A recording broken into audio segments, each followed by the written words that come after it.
அருளாளர்கள்னு ஒரு பெரிய படம் போட்டு ஒரே காலண்டரா கொடுங்க அப்படின்னு கேட்குறீங்கன்னு வச்சிங்களேன், யாரெல்லாம் நான் அருளாளர்னு போட்டு கொடுக்கலாம் அப்படின்னு ஒரு கேள்விக்கு பதில் சொல்லணும். நீங்கள் அந்த கேள்விக்கான பதிலில் தான் திருமூலரையும் இப்போ ரமணரையும் போடலாமா வேணாமா அப்படின்னு கேட்டால் என்ன பதில் சொல்லுவீங்க? ரமணர் உங்களுக்கு வேணும், ஆனால் திருமூலருக்கு சமமாக போடலாமா வேணாமா? இது யாரும் கேட்கல அப்படிங்கிறதுனால இல்லை, உங்களுக்கான தெளிவில் அது இருக்குது. சரி விடுங்க, காரைக்கால் அம்மையாரை போடலாமா வேணாமா?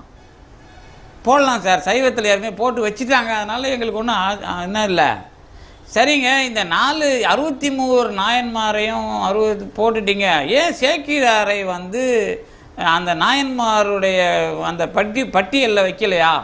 ஏன் சரி விட்டுருங்க பரவாயில்ல, மெய்கண்டார் இவங்கெல்லாம் போடலாமா வேணாமா?